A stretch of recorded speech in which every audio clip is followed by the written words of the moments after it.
Oye, Beltalowda, listen up. This is your captain, and this is your ship. This is your moment. You might think that you're scared, but you are not. That isn't fear. That is your sharpness. That is your power. We are Belters. Nothing in the void is foreign to us. The place we go is the place we belong. This is no different. No one has more right to this. No one more prepared. Inyalauda go through the ring, call it their own. But a Belter open it. We are the belt. We are strong. We are sharp. And we don't feel fear. This moment belongs to us. For Beltalowda. Beltalowda. Beltalowda. That was great. Hi guys, welcome to the Unspun Yarn. Today I'm here with my good friend Courtney, and we're here to discuss all things Beltalowda. We wanted to present this at the panel for GeekCon, but that's on indefinite hold right now. So we thought we would come to you and you would get the totally unabridged version. So kick back and relax, and we're just going to do our thing. So, Courtney, what is it that you most love about Belter and Belter Society? Because it's a trip, girl. I mean, I kind of like the fashion. Yeah, I think we're both kind of rocking that Belter vibe today with, our choice. So, and I like the fierce independence and the ingenuity, and yeah, it's fascinating, like the way so many cultures came together to create this amalgamation of humanity that's so diverse and such, like, also so unified. It's fascinating to me. Right. So, I mean, and you just mentioned that the belt, and the belt was formed. Their society was from all, every part of Earth, went to space to help colonize the belt, and they when they went to Mars, they also sent their best and their brightest people, like everyone who is, on a ship, on a station, highly educated. They have to know their job. So this is a very unique opportunity, I think, when they started that social experiment. They had to work completely without gravity, usually in a vacuum. Even Mars, when they colonized Mars has gravity. So it's, one less obstacle to have to overcome. Yeah, it was decades before they first figured out how to spin up Ceres. And the first wave from Earth was populated by Koreans and Chinese. And then they moved out to Eros first. And that was the first settlement. And then anybody who was like working, doing like mining in the asteroid belt, had like a place to stop and have a beer and like sleep for a night and get off the ship. Because so it was very recreational. It was like your spot for a dirty weekend. Like it had casinos, whorehouses, and legal drugs. It's like the Atlantic City or Las Vegas of the belt, and probably kind of like that frontier vibe that Las Vegas had when it was first getting started. It's just a little pit stop for pilots from the Air Force. It was just like a layover for those guys. So very much the same type of vibe that Eros has. And then they opened up Ceres, and they figured out how, well, I guess Tycho had to come next because Tycho figured out how to spin up Ceres. But which they was like started the colonizing biggest, Ceres. that was like the biggest accomplishment that, mankind had ever performed, was going out to the belt. And there's this, now Ceres is not like just this rock in space. It's actually like a little planetoid, dwarf planet, that like we would call. So it's spherical, and for them to get that to spin up, it took years and years of planning and thought. So it was like the greatest achievement. Yeah, I mean, they originally just like dug holes into the asteroid, yeah. and so like the poorer people, they still refer to their homes as their holes, and a lot of the poorer people are still living down in those holes in the rock. It's only the wealthier classes that have built on the surface at this point and have like a dome that kind of approximates sunlight and sort of pretend at being like Earth. But then Tycho is just kind of like the bougie belters. Yeah, the bougie belters. Who tend to come from the inner planets. And then the Tycho, like, is unbelievable. Like, it's a spaceship, it's a space station, it can fly fast. I mean, it has like weapons defenses, and it's able to go where the work is needed. So they were able to go to Ceres and spin it and create some sort of spin gravity.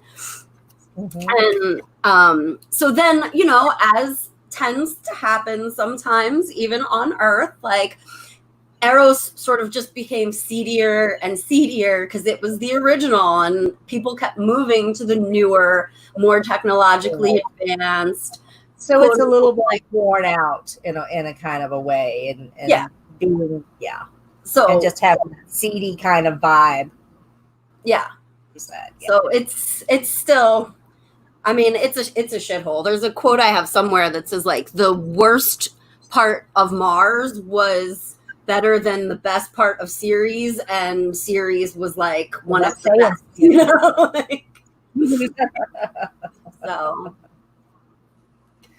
yeah, Eros, the flying potato. Yeah, they never did figure out how to spin up Eros because it was so fragile that if they had done it, it would have disintegrated. So it was just true hardcore old school belters tended to be on Eros, and because they were the only ones that could cope with having no spin gravity. Even on Ceres, like where they figured out spin gravity, they had like a belt that went around it, and so up at the top, the Coriolis was not so bad. It was like better. But if you're in the middle on the out, you have like, if you've ever been on one of those tilt-a-whirl rides at the carnival or whatnot, and you're being pushed outward and upward with the spin. So there are whole generations of people that are growing up with like developmental disabilities and all kinds of problems like that. Even the hormones can't fix. Like people would go blind because the capillaries in their eyes weren't like getting any gravity. So the people who are living like down in the holes, really, it's a sense of pride, but it's like that, like represent your block kind of pride, not like really being like. I mean, belters got all of the side effects over time of living in, 0G and all the, the health problems that come along with it. They're in a hard vacuum and with lots of, ambient radiation exposure from time, from just being on ships or just being out in the void, so these are all kind of can cause genetic anomalies to occur, and they did over generations because the belter's physiology changed, taller, less muscle mass just on the regular, fragile bones, like their kids would be born with genetic diseases that they would have to have special treatment for if they could afford it, which Right. poor rock hoppers could couldn't not afford it. afford And even the people who could afford medication, they were sending them like the medication that they used for the vat grown meats instead of the like actual medication that was designed for humans. And for then humans, right? Yeah. companies would just stop making the poor bone growth meds or the poor hormones and like the cheaper ones. And then, if you couldn't afford the best ones, Yeah. and even the best ones that they were getting were like what was designed for livestock, not what was designed for, human children. Right. They Like cared you could more take about the beef industry than they did about the people that were working in their mines. like, for example, the difference between the medical care that Prax was able to get for his child who had such a severe genetic disease, and say someone like the story Anderson Dawes about his baby sister, how she had that wasting disease, and neither, they couldn't afford treatment for her, but Prax, being of a higher society, so to speak, of the Belter, of the outer planets society, he was able to afford, decent medical care for his daughter, which But actually even then, she was being used as a lab rat. I mean, as a lab rat, because even though Prax was more affluent and had, a well placed job with, agriculture, he wasn't an earther. He wasn't Martian. He was still, that just naturally just meant lower class citizen, second class, third class citizen. So even even though the he was best of the highly best intelligent had and worked for an inner corporation and, was a scientist, like his child was still considered, a lab rat. Like, fair game, just fair game. So yeah, medical care, not the greatest. I mean, say you like in episode 1, when they're on the ice haulers, and the guy just gets a random accident and has his arm cut off. He's worried that, the corporation is going to try to screw him out of, getting that repaired in some kind of way. So, it's just a daily thing that, if you get hurt out there, you're more than likely not going to get any type of decent medical care. yeah. You get scars, at best, if you get treatment at all, you're not going to get, they're not doing plastic surgery out there. That was working on the Cant that lost his arm, and I mean, he had worked for the company for like 20 years, and that was long enough to qualify him for a robotic arm that was almost as good as the real thing, even though on Earth and Mars they totally had the technology to like put it in gel and grow a brand new one. But he wanted a Belter made one. He did. Wanted, he said, "Don't give me any of that Earth crap. Give me a good but he Belter." didn't really have the choice. He just said, "Oh, I wouldn't want that anyway." Like, right, he would just be happy to get some kind of recompense for that, so he can keep on working and supporting himself. How motivated was he to get right back to work? Like that level of work ethic and drive, He could have just been sorry, I only got one arm. Like, I'm going to take a vacation. He was like, I can haul ice better than any earther with one arm. Right, and that's kind of the whole work ethic that the Belt has. They're constantly, they're innovating. They're always, even if they're not with, say, a corporate job, or they have like a legitimate job, they're always on the hustle. They're always thinking about, getting ahead, taking care of survival, making sure they have what they need, or their families have what they need to survive out there. Because when you have to buy air and things that we take for granted here as just part of the normal everyday existence, and if you have to, finagle how you're going to breathe for the next month, Yeah. You better have a hustle going on. That's what happened on Anderson Station. Those people were working there, and they were already living at subsistence levels, and they increased their tax rate by 3%. And they were like, that's 3 days that my kid can't drink water. That's 3 days that we can't breathe air. I mean, Yep. I mean, all they wanted at Anderson Station Station already had hypoxic brain injuries from the low oxygen that they were running the station on. Yes, children consistently having that lack of oxygen, it completely affects their development. They have brain damage. They have learning disabilities. It's, they were just there protesting for the survival of their family. They just wanted to live. They weren't asking for anything extra. They just wanted oxygen at a consistent level to live and breathe. You'd think that would be part of the work perk, but you would think the company's charging you for the own air that you're breathing to do for them. It's kind of like, how in the old days they would have like company towns and coal mines, and people wouldn't be paid wages. They would just be paid in company script. And the only place that was good to be, used at was at the company stores.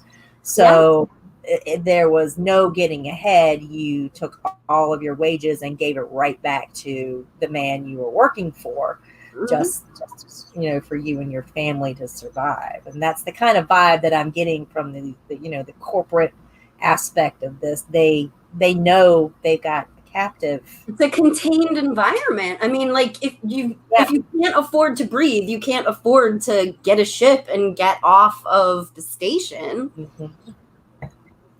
Right. And where are you going to go that's going to be any better? Yeah. Because it's the same way everywhere. You have to have a job. You have to have a means of supporting yourself.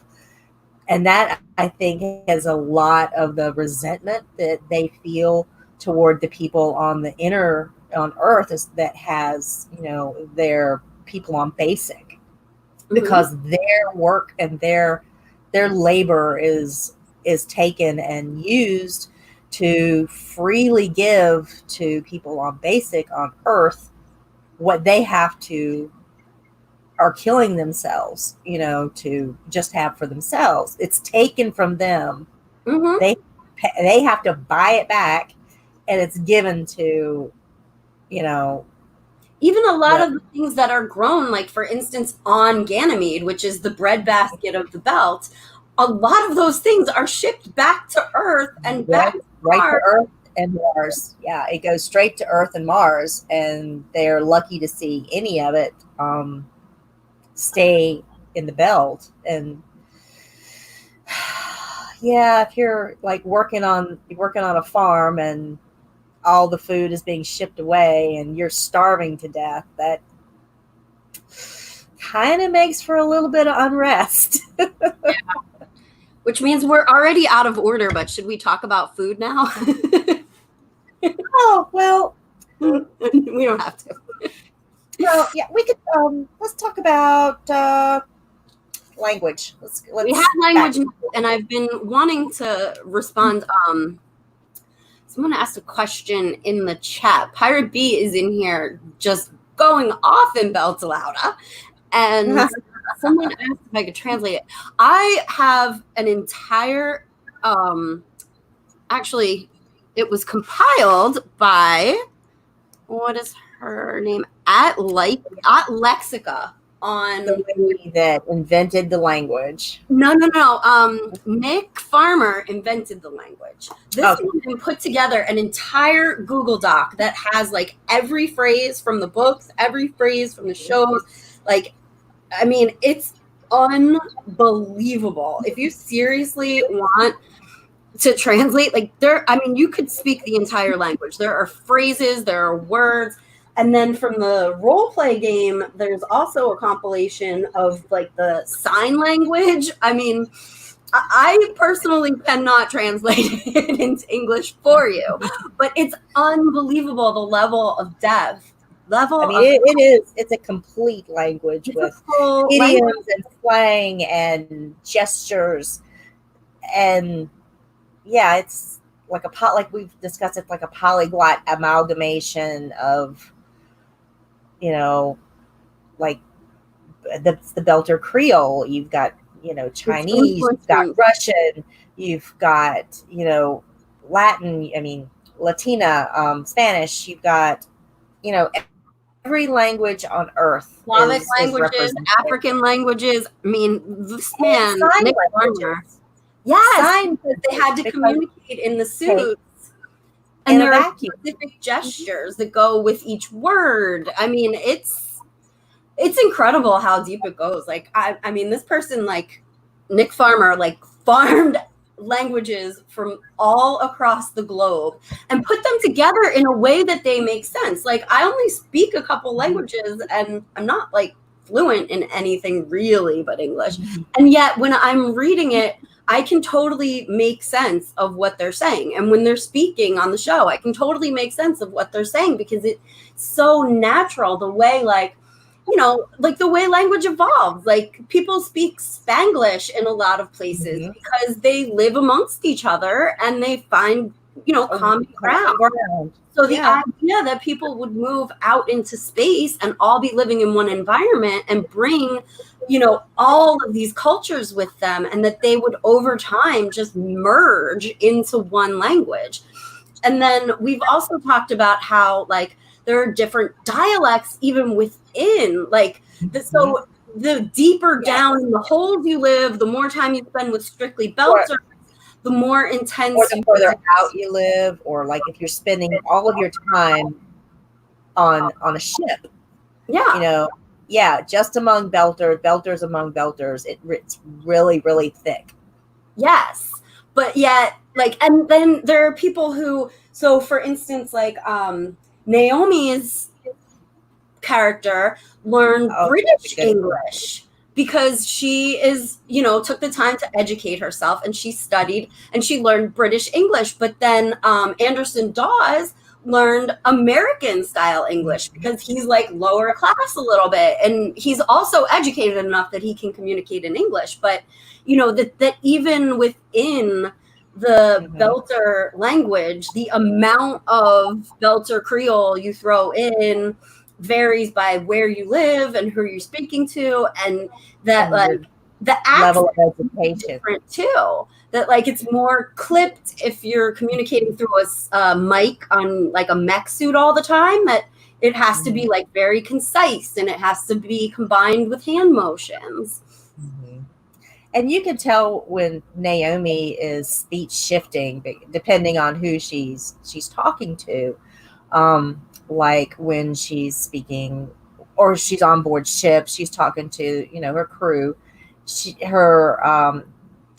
does have that very British clipped way of speaking, but then she's having, say, a private communication with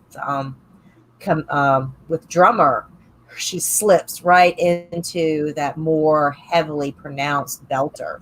So, yeah, which is so natural. I mean, it's like it doesn't even, phase. She could be on a call and then switch it to the other, and just start picking up that cadence and that slang, or it's really, a lot of it is about the cadence and how long you draw things out, or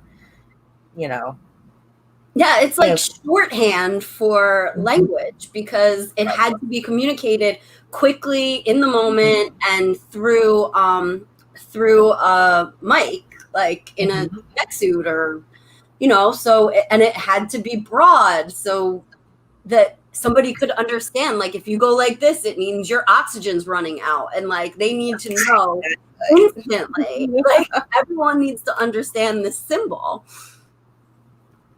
Yeah, but she went to university, so even though she went to university in Belt, but she got that higher education, and I'm who's to say who her instructors were?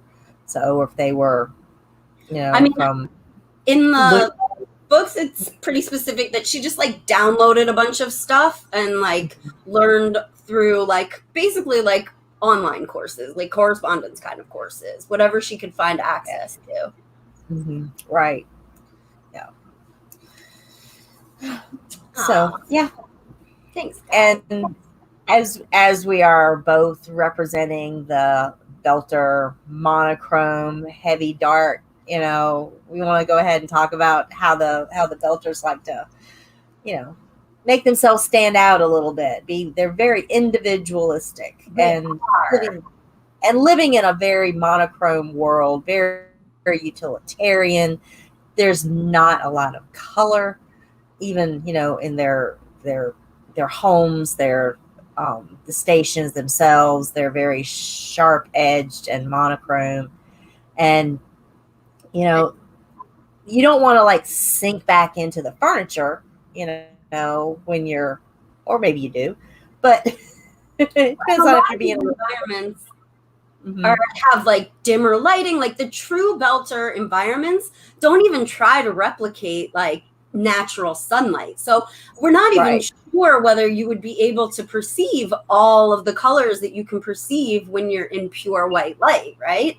So everything muted is like stark and drastic. And I mean, I said yesterday when we were chatting that it looks to me like, what you could do with like simpler materials, like that you have black ink, you have black coal. You don't necessarily have Sephora that has like every color, but you can find every palette.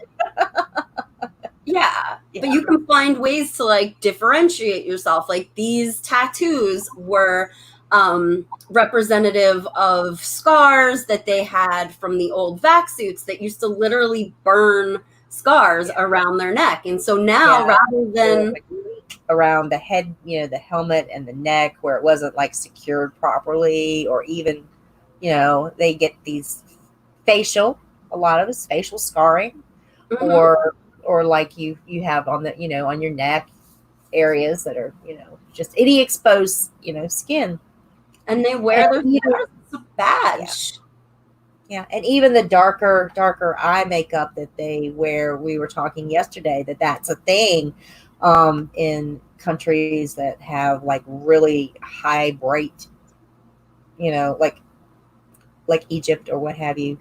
They would have like the really, really dark makeup, or like football players who are going out on the field. They darken their eyes that way to help protect them from, the glare. So if they're out in the vacuum and they've got those cheap suits on that, their visors are not that great, it just protects their eyes from, radiate, getting that damage. Yeah. Yeah, that was so brilliant. Everything serves a purpose. Yeah. Even in their sense of fashion, it came to be for other reasons, but they took it, they owned it, they made it their own, and that is kind of like the core of how Belters do. They'll take a pile of shit and make a statue out of it. Yeah. And they represent their environment the same way that like, girls here might get a rose or a butterfly tattoo. Like theirs look more geometric, more like circuit boards. The things that they see every day, because they don't see flowers, or they don't see flowers, they don't see little butterflies or insects or anything like, no little cutesy, anything earth-like, anything from that would be an everyday thing. So everything is like block shapes and cut lines. Geometric. Yeah, very geometric. Yeah.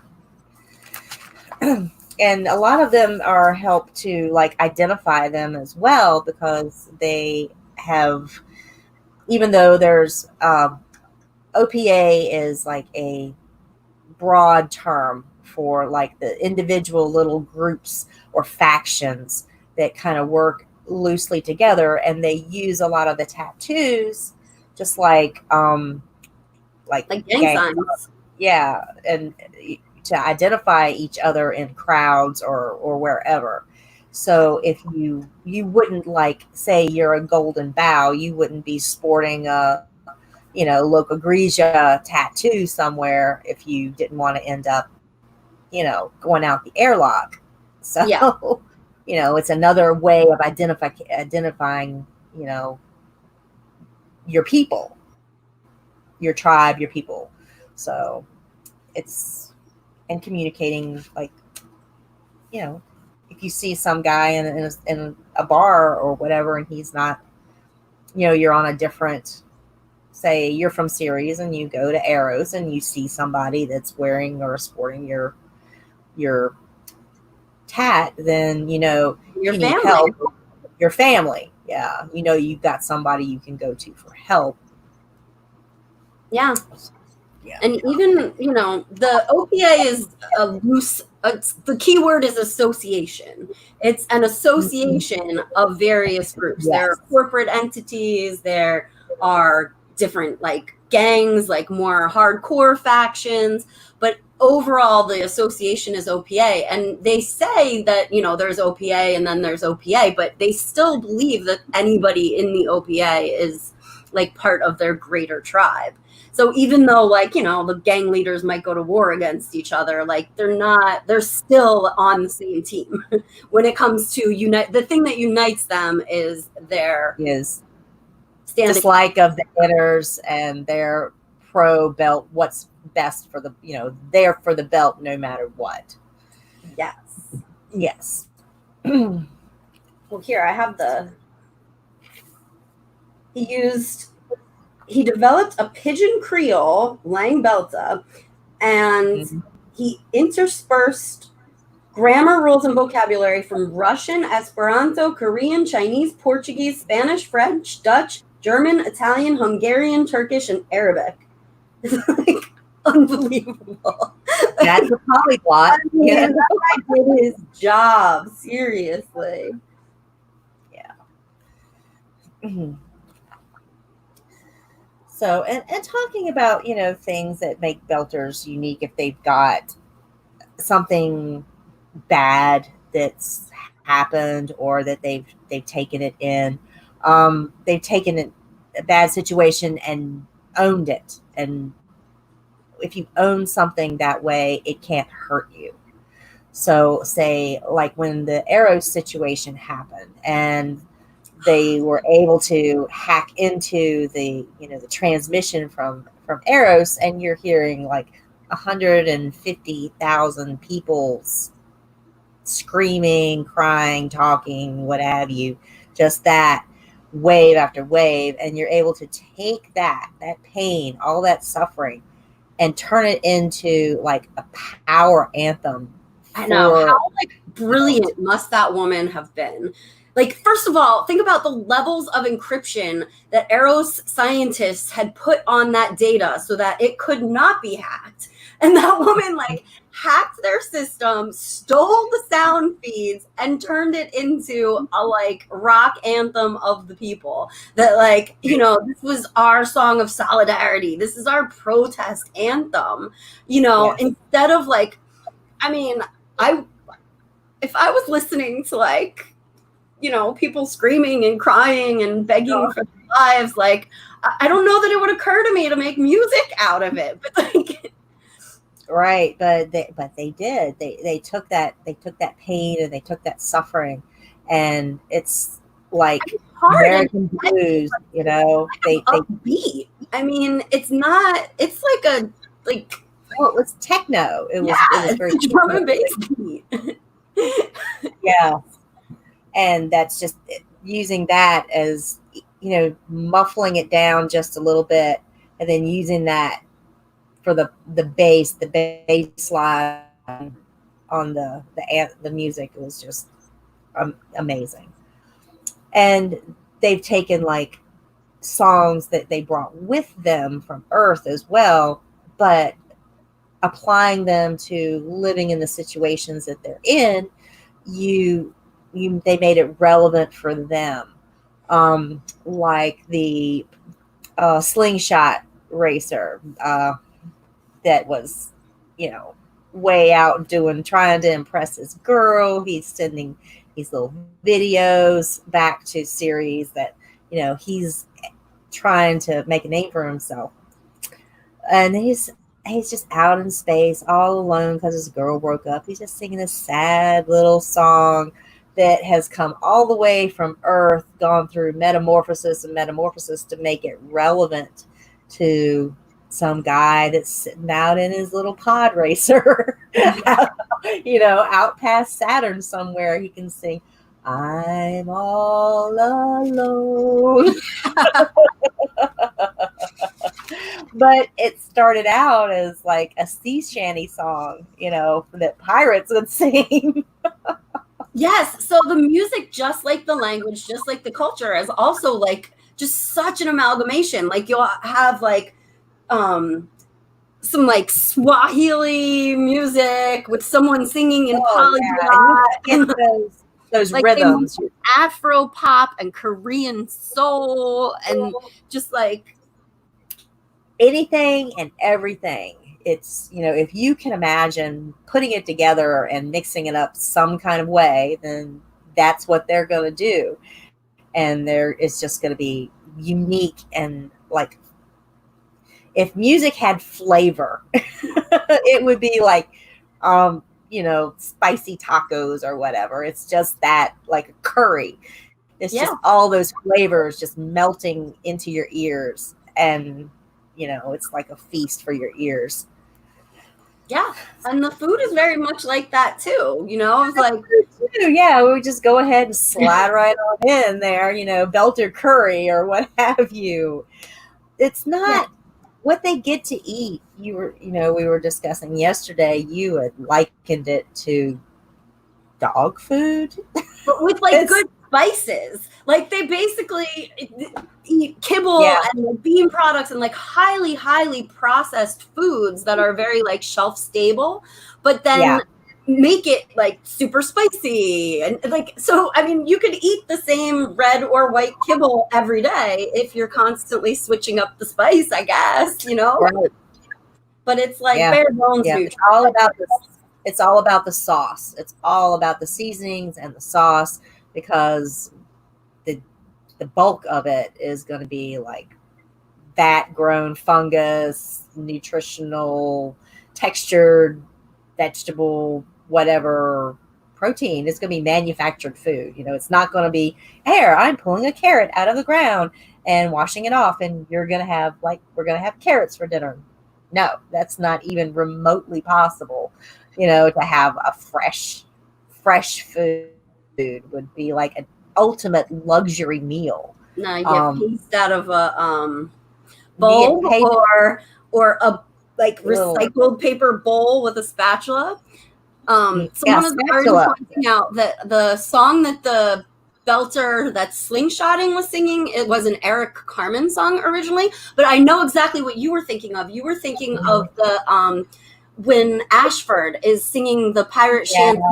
Yes, that's the one. Forgive me, but yes, the Ashford song that he sings to his daughter. That originated as a pirate shanty, and that's so sweet because he is an old grizzled pirate so far in the future, and yet he's singing a pirate shanty that originated with sailors on Earth.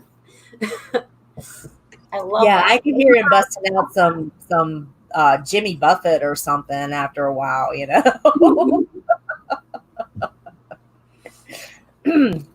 But yeah, their food.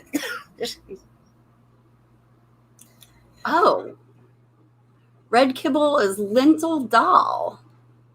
Simple, basic, and can be adjusted with spices. Oh, that's the one, Lexica, that I said I got all the Belter language from. She actually came to our chat. Hi, thank you for coming. Yeah, I'll just put that right up on the screen there. Yeah, that's the dish that they totally. Follow her on Twitter. An entire Google Doc of all the Belter language, and it was such a great resource. So thank you so much. Yeah, thank you so much for working into that. Thank you for coming to our stream. Glad to have you. So yes, the Ashford song that he would sing, that he turned a pirate shanty song. The pirate is going to die. He's singing before his death by hanging, and he's making it a lullaby that he sings to his daughter. So yeah, that's pretty cool. And it's different from, like Naomi makes that red kibble, for the crew on the Rossi, because Alex he's always making his Martian lasagna. Yeah, his Martian lasagna. Maybe they had a little better resources on Mars. I don't know. They had a different group of people, that settled there, and they developed their own, cuisine and whatnot. And it sounds like Martian food was like basically based on Earth food, but they made it with like the imitation ingredients, like imitation cheese and right. But the Belter food is unique. Really it's more like Indian. I think it's more like Indian and Thai, and with all those spices and seasonings and sauces that really just pick up the. Well, spices help with preservation too. But there's an interesting passage in the book where actually it was in the show too, where Miller was telling the story about the underground cheese and yeah, joke, the cheese parts, yeah. But he broke it down really in the book because like Amos and Holton didn't really like understand why cheese would be so expensive that people would kill for it, but like it's so complicated to make real cheese out in the belt, so it's something that was worth more than gold, and people were willing to die for it. They like never had tried it before, never had real cheese. So everything has to be preserved and processed and pantry goods only. Right. And it's not like you could have cheese bacteria, culture bacteria cheese is science, dude. I'm just letting you know. I've been looking at it myself about how to do something like that, and it's you have to have like milk fat, which if you're at best to come by in space. At best in space, you're dealing with powdered and gelatinous, algae stabilizer kind of things, and you're like, yeah, this is a process, so. Oh, and I'm gonna pop this up here. Pirate B had the little sea shanty that we were earlier. Yep. Pirate B, glad to see you in the chat here, man. I don't think you've been by the channel before. Good to see you. Glad to have you. Yeah. Always like seeing new people. So, Belters do, they have off time. They work hard, but they play hard too. So some of the things, that they like to do, we had discussed earlier, is they like to go hang out at the little seedy Arrows, and it's like what happens on Arrows stays on Arrows kind of thing.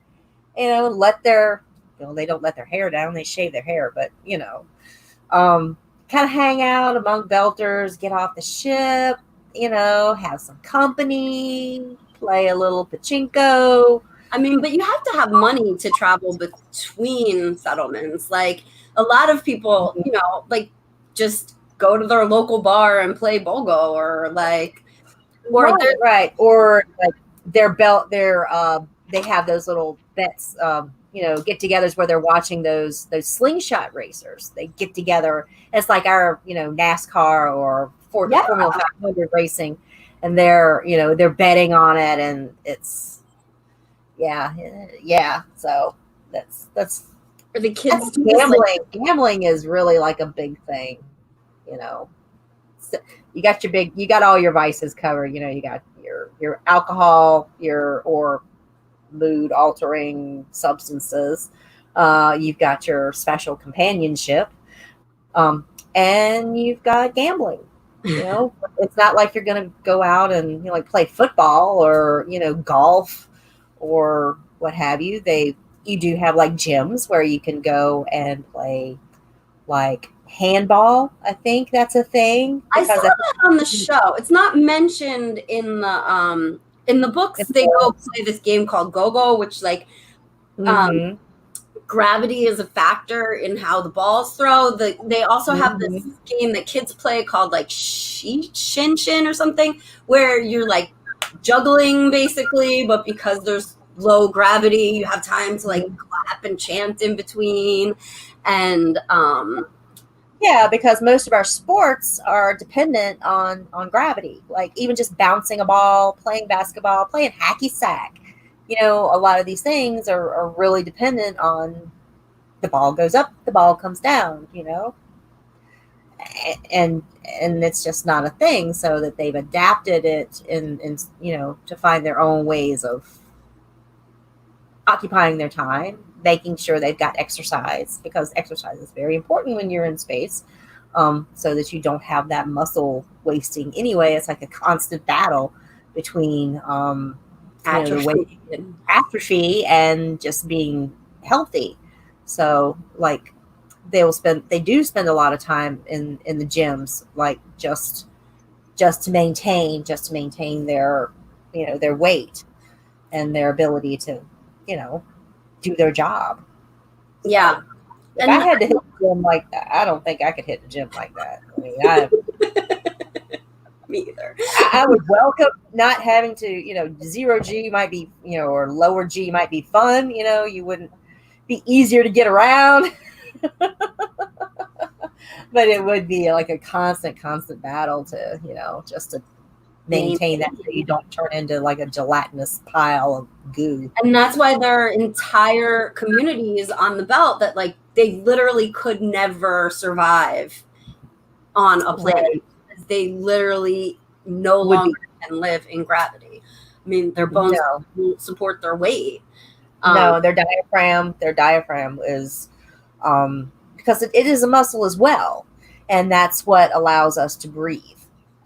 So if you've got really weaker diaphragm muscles, it's just like any other type of wasting disease, and that would just weigh you down and make it so that it's so hard to breathe. Yeah, so, the pressure, I can imagine. But before we move on, due to pressure gradients. Before we move on, go ahead. Before we move on from pastime, there was a scene in the books that like just broke my heart where some kids figured out a game on Medina for like flying, just like floating off the top, and the station security was, you know, constantly like trying to get these kids to stop playing. And will you kids quit flying around? But it was poignant because these, like most Belter children really don't have a lot of time to play because their first mistake often kills them. So their parents generally drill into them, like, take life seriously. And this, once Medina opened up, it was like the first opportunity that Belter children had to really be children and just do some stupid ass shit that might get you hurt, you know? Right. But in a safe environment, you know, just having that space, that wide open space that Medina offered, and it had grass. Yeah. You know, because it was supposed to mimic, you know, an earth-like environment for the, you know, the LDS church for generations and generations. So this is probably the first time these kids had ever seen grass. Yeah. You know, anything, you know, that they could literally go play on. Grass, we can go play on it, or because the plants that are in, you know, like Ceres, or, I mean, there's air scrubbers. They're just there, like it's almost like a piece of art. You know, it's like, don't touch. It's here. No. It's to do the job. Don't touch. Yeah, and then when Ganymede started going, people were eating the plants from the air scrubbers just to try to get some nourishment. But they weren't there for that. Like, if anything, they probably designed them to not be edible so that people wouldn't just leave them alone. Like, yeah. I mean, the entire environment was so strategically planned and coordinated. And yes, when one part would fail, the cascade that cascade. if one thing goes wrong, everything just, it's a domino effect, and it's exponential, and it's like the whole organism will die, which the organism is the station. yeah, You know, the life support system. Yeah. And everything. An ecology that corrects for that on Earth. But if you only bring 6 honeybees to pollinate 6 flowers, like, you know, the bees, yeah, guys, we got to save the bees. Save the bees. Save the bees. So, you know, we talked about the more, you know, the LDS ship, you know, that's the only actual, like, when Belters went out, they didn't bring, like,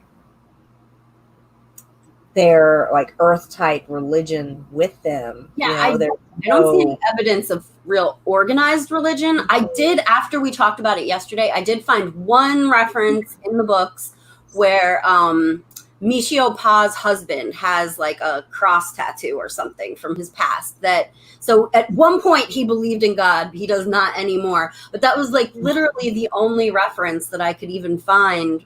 Like they refer to, you brought this up. Episode 1, you know, Dulcinea, when the Canterbury has received the distress call, and they're mulling over whether they should log it, investigate it, or anything, and the captain makes a decision to, quote, you know, we're gonna, you know, let it go when we'll let the great god Darwin sort it out. So that's the only reference of any kind of belief system, you know, that I ran across. And it's not even like a religious type of belief. It's more like allowing nature to take its course. Well, they're definitely a survival of the fittest society. Very much survival. Ashford said, God bless the Mormons, but I bet that was sarcastic. And I'm pretty sure that was kind of sarcastic. I mean, I don't know. He may be wrong. I mean, he might be right. Oh, you know, it's very ironic, you know, God, Mormons, bless, you know, I think it was kind of said ironically. Not that I think, but, you know, I don't know. He might have his own. Point, I would love for us to get into like religion in the series as a whole, because there are a lot of fascinating things about the religions that are like brought out into when they go out through the ring gate for the first time, like, you know, right. The, like, television creatures that are controlled by corporations. Like, we could get into that, but I don't think mostly what we're seeing in the Belt is like, if there is any type of religion, it is through missionary type work. Like people from Earth or from, you know, the inner planets are going out there on missionary, you know, to try to create followers or recruits. It wasn't brought with them, but they're trying to, you know, send it out there on their own. Food and praise Jesus. Yeah, here's some food, praise Jesus, have a blanket. And like on the Ganymede incident, they had those relief workers that came. Now, this is, of course, in the books, not in the show. They had those relief workers who came to Ganymede, and they were, I believe, they were from Earth, and I believe they were like Buddhist. Anyway, they were, I think they were affiliated with an Earth-based religion. But they were overseeing the relief effort. So that was kind of like you're saying, here's some food, here's a blanket, take a pamphlet, you know. I mean, nothing changes. To be like, hey, have your pamphlet, I'm going to eat. And then I'll wipe my butt with the pamphlet later. But, yeah. But they didn't really have a lot. It's like they didn't really have a lot of use for it because, you know, mostly we're very scientific and you would have to be once you're out surrounded by the vast emptiness of space and like dependent on science to survive, right? I mean, it's like you're on Earth 1,000, 2,000 years ago, looking up at the sky, like, I wonder what, maybe that sun is a god, like, gives me light. But like, then you get out, Right, but there's a billion. you've got a society that's mostly founded on, scientists and very rational thinkers, that's not very, not going to promote a very fertile ground for religious exploration. Everything is kind of rooted in the rational and not the divine. So when disaster happens or what have you, it's not like, oh, let's go pray about this. It's more it's like, how are we going to solve this let's problem? go do something about this. Just rely on myself and my own intelligence and ingenuity, and I need to solve this problem. Yeah, and if I don't solve this problem, the great god Darwin is going to sort me out, So, yeah. Oh, and let's see. We kind of talk about. Well, it's almost 3:00. Let's take a break. Okay. Sort things out later. Yeah. I just wanted to. This is a mid-roll. I don't have any patrons or what have you. I don't have a patron. We're not selling anything. We're not selling anything. We're just talking to you guys. But this is the opportunity that I take to thank everybody who's shown up here. I appreciate it. It's nice to see new people in the chat today. It's nice to see some familiar people in the chat today. So I'll take a minute and just give some, let's see who's in the chat. I've already had new viewer, Pirate Bee. Welcome them here. We've got Amy Blackfire. We've got the Lex.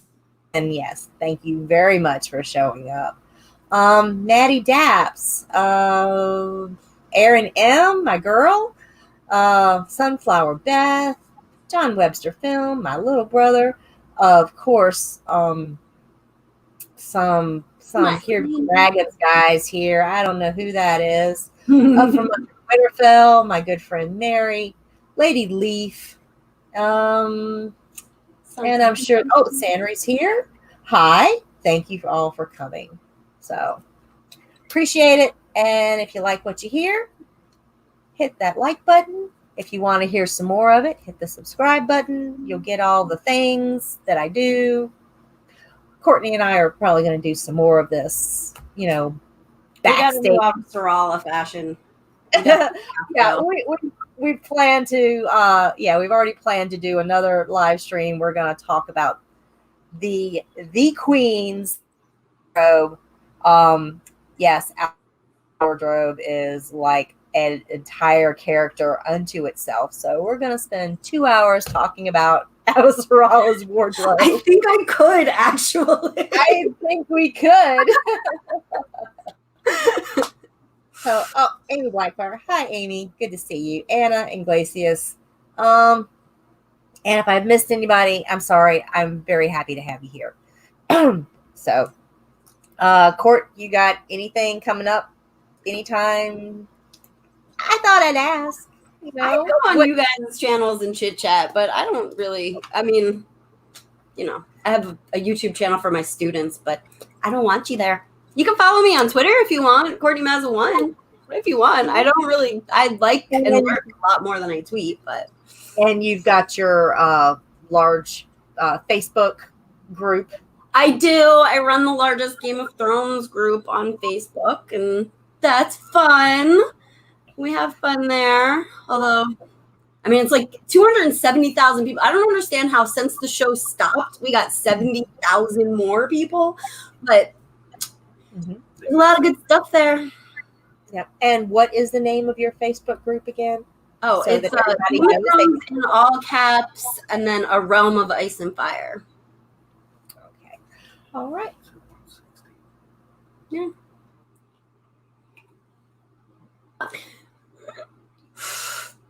This is a part where all my friends come on and in the mid-roll, they sound really cool and accomplished. And I just admit that I'm just here for the fun. Hi, Left Dad. Oh, sorry about that, guys. A health issue. It was perfect timing. You came right in the mid-roll. It's all good. Yeah, new people, that's my husband. It exists in the background somewhere. Yeah, he's always lurking in the background. All right, so back to the second half of the chat. I thought we could go ahead and we could talk about maybe like how belters interact with one another, if they've got like conflict or if there's some kind, justice, how they handle business out. It's a little bit different than how things are done on, the inner worlds, So say you've got a dispute with your neighbor or your someone in the down 3 holes down from you or whatnot. You're very unlikely to call the cops for any type of settlement. Nobody calls the cops unless it's like, oh, there's a body. I guess we've got to call the cops. And it's security. It's not like an actual police. It's not a police force. It's like corporate security. Whoever has like the contract. And a lot of those companies, the corporate security, are funded by who? The Earthers. So, right. I mean, they're almost considered like traitors to their people. Yeah. If you are, an outer worlder or, a belter, and you go to work for, say, Star Helix or, what was the one that was on Eros? But, any of the contract firms to, provide security. The one on Eros was Meat for the Machine, because they hired all of the gang leaders from the different gangs, and they were disappearing off series. And Miller was like, right, yeah. I'm not that good at my job. I don't know why all of a sudden crime's down. But they hired them to go on to, so Protogen had their own force, but those guys got to lift off the planet. The Meat for the Machine people, they're literally meat for the machine. Carne por máquina, but my Spanish is not that great. Yeah, but they had been recruited from all across the belt. If you're a thug, and you don't mind breaking heads or whatnot, your own people with us. You're good at that, right? Yeah. I have a quote from the Ness. I know I only sent it to you last night, so you haven't had time to really look through it. But the role play game that, you guys know, The Expanse was based on a role play game. The authors they developed this game and then decided to turn it into a novel series, right? So I found the original role play game, and there is gold in there, Nessie. There's such gold in there. But it says belters are just as likely to fix malfunctioning equipment themselves without bothering a landlord as they are to summarily murder administrators who won't keep the air filters clean.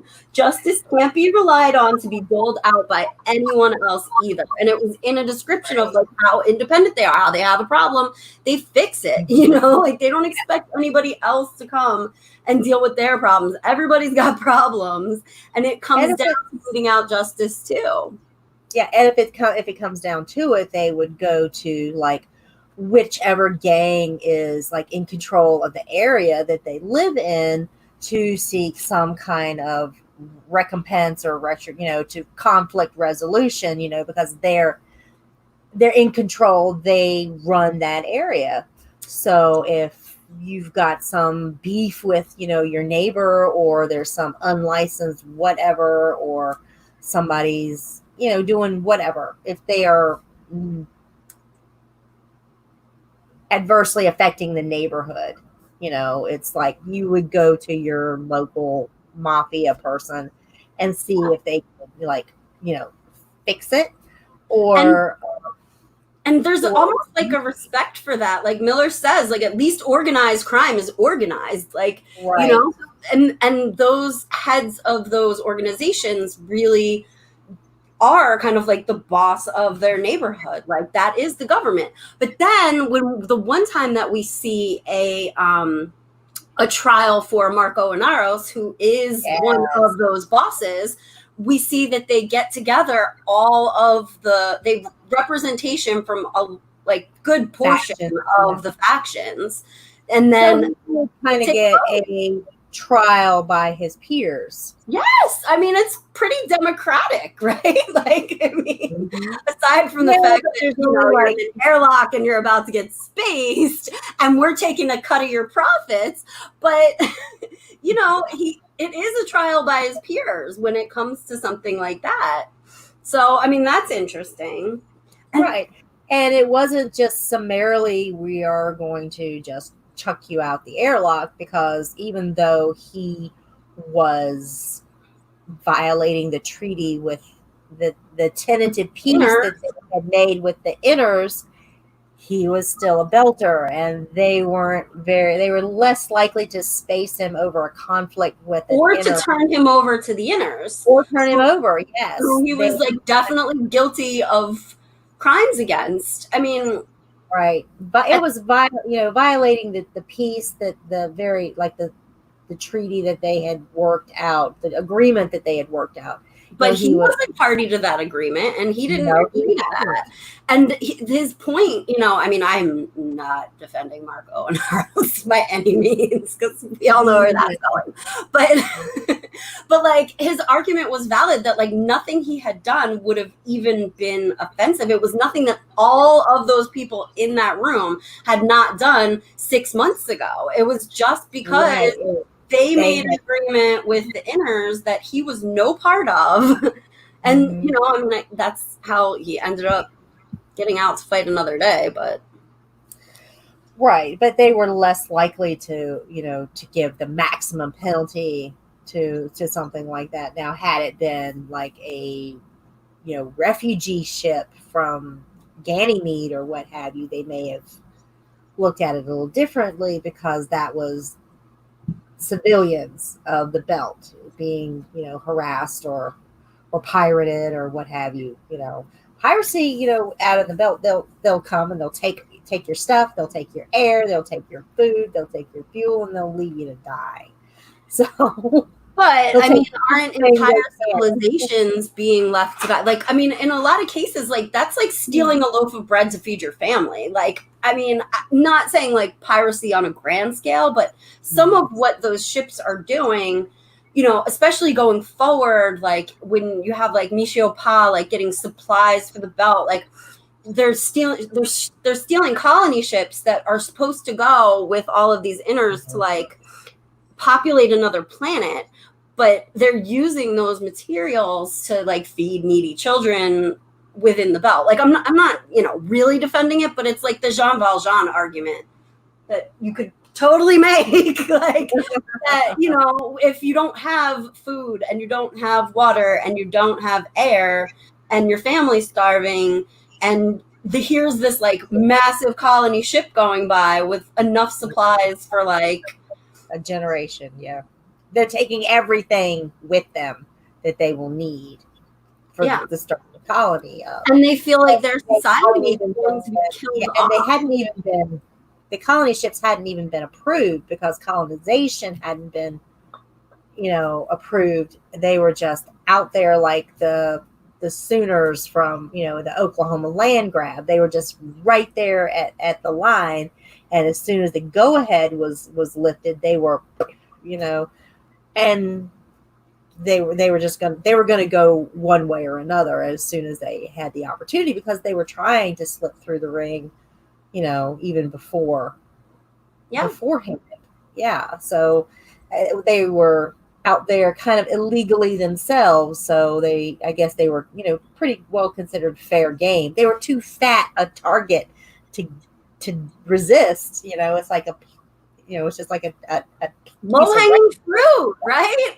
And I mean, and their argument, like, again, like I'm not totally defending like, stealing and leaving people stranded, but the argument is that if they are completely incapable of living in gravity. They can never go live on those planets. And so they occupy this niche in that there's a need for them to exist in space, and they are uniquely adapted to that. But if they have to contend and compete with people who can just get free air, and like they won't be buying like the ice that's mined from the asteroid belt, right? Like they won't depend on stopping over in Eros. That like and companies are stopping making in the interest of putting that productivity towards colonial programs. They're stopping making the medicines and the things that they need to survive. So they really feel like this is about to be a mass genocide. So, I mean, they don't want people colonizing the other planets in general. So it's not even, I mean, there is an argument there. There is a platform. It's not just like, I'm going to shoot you because I feel like it. It's like everybody on all sides believes they're doing the right thing. It's just, So I mean, they all have reasons for what they do, and it's all about survival of, you know, I mean, it really is. It's like the wild, wild west, man. You gotta like, sometimes you gotta kill to live. And I'm sure they are feeling like obsolete, you know, because once and they want a world where their children will be able to live, like, you know, and they just want to breathe free air, you know. They want their piece of the pie. So, you know, they're just as interested as, you know, they may be able to. Who knows? It's 15,000 worlds. One of them has got to have like low G that they could, you know, adapt to live on. That's not going to cause them to have to. Like when Naomi tried to bulk up to live, you know, to go down to Illis, you know, she tried that.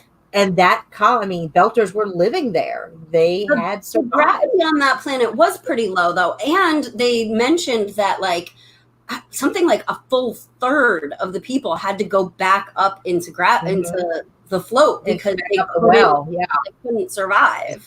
Adapt.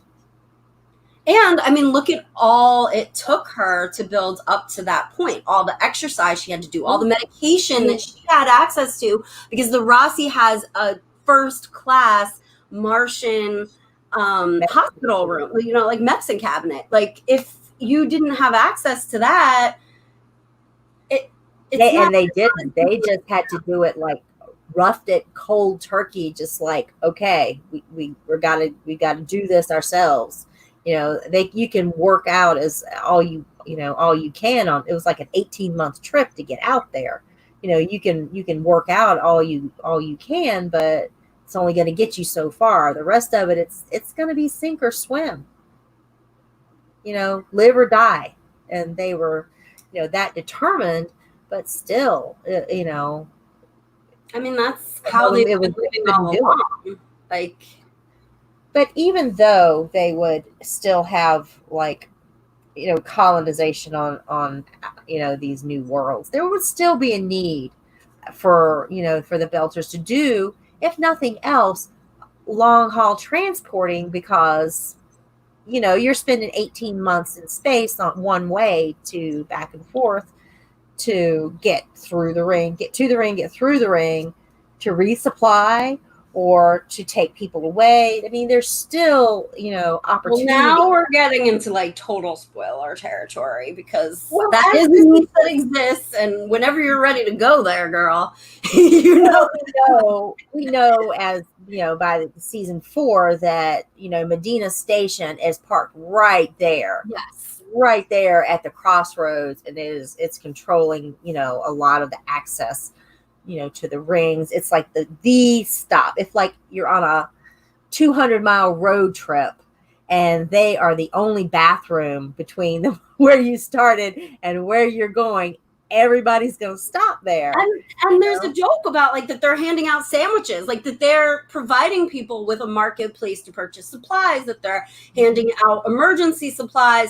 So like, you know, they're not like ruling with an iron fist. They're literally like buying the goodwill of all of these people that are going through these rings by providing them with services that they need. Yeah. Last stop for fuel, last stop for food, last stop for anything, you know.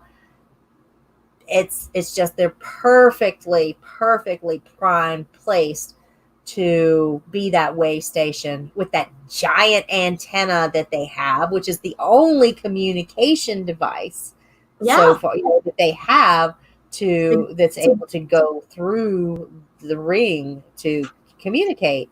So, you know, they're everything has to go through Medina. Mm-hmm. So, you know, they may, you know, some of them may feel like, yeah, bad, you know, what's coming, but the people that are kind of running the show have, you know, they've thought about this. They're trying to do what they can to. Well, they have a game like Belter, you know, set the Belters up so that they are not left behind, that they are not considered. Well, actually, that was what Holden's doing, because Avasarala tried to get him to take on that role, and he was like, "Nope, needs to be a Belter." Absolutely. Yeah. Yeah. That's moving forward in time. Yeah. Before we move on from their justice system and like their system of government and everything, I just want to tell you that I found again in the role play game he actually defines, or they, I mean, you know, James they I know it's they, but they've defined themselves as one name. So, but anyway, it's their system of government is called anarchy syndicalism. And if you look it up, it's like a real system of government that like has fought against both communism and fascism, that has like a presence in Spain. Like it's a real like system of government, like with defined, I mean, honestly, it was so fascinating. Like we could go another hour just talking about like what anarchy syndicalism is, but I had never even heard syndicalism. That sounds very interesting. I think I'm gonna have to look that up after the stream. In the role play, like I'm telling you, like I mean, I'm not really a gamer, but like some of the background information and the breakdowns, like, because obviously they have to provide you with like, you know, you have to choose your faction, you have to choose your character, and it's like, I mean, I had so much fun reading it. Plus, it has the reason that I downloaded it was because it has The Last Flight of the Cassandra, which is a short story that's released as part of the series that I had never read before because it's only in the game. And, you know, part of me was like, I don't need to buy the game for like a 3-page story as much as I love this series. But I'm so glad I have it because it has so much background information. Like it breaks down every single settlement and it talks about what life is like in each area and gives you like background. So if you want a giant appendix, it is. Like, and for your like pleasure, like World of Ice and Fire, the World of Wheel of Time. I buy all the like map books. Like I love that stuff. Like the companion guide, give it to me. I want to know all the dirt. Oh, that's funny. Yes. So even within this anarchy syndicalism, that there became so many factions that it started falling apart. So Lexica is right, definitely. But it's a fascinating philosophy, and it was fun to read about. And it was fun to read about like all the places in history that it popped up. Like, well, I don't know about you, but that's like one of the first things that I'll go to after I've, you know, like read the first. If there's if there's an appendix, or if there's or the wiki, or Tor.com, or the Reddit. Yeah, but I don't know. It's totally worth it, guys. Even if you don't play the game, it's totally worth it for all the little tidbits. Like I can't even tell you. And the art is amazing. like the images. I mean, I don't know. I said I wasn't selling anything, and I'm not making a cent off this. But Yeah, this isn't like an Amway commercial or anything. Like, it doesn't sell you anything. So I like the things with pretty pictures and lots of information for nerds. Yes, Amy, I love my reference materials. Absolutely. The shelf. Does that mean I can pull that off the shelf there? So they're even though they are like fiercely independent, they're still they don't want to be, but they're still heavily tied to, they still are heavily tied to commerce and trade with the inner worlds, because that's kind of how colonialism works. You've got not raw only do goods they own the resources, but they own the corporations that are distributing the resources. Yeah, so you get a contract from the government, whether it's Earth or Mars or what have you, to here's your charter, go out and do what you wish. You've got the contract to make a profit off of this, this station, or this asteroid, or what have you.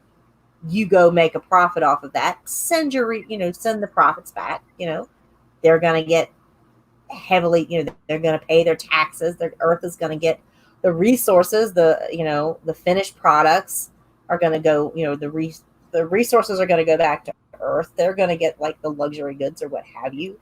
And the belt is, what do they get out of it? They just get like bargain basement, reject kind of stuff. So, and then not really, equitable. Their trade arrangements are not really that great. It doesn't benefit the belt at all. And they have to pay tariffs, to re-import the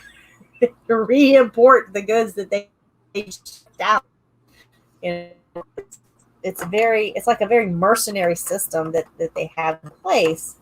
It is very colonialist, Anna. You're right.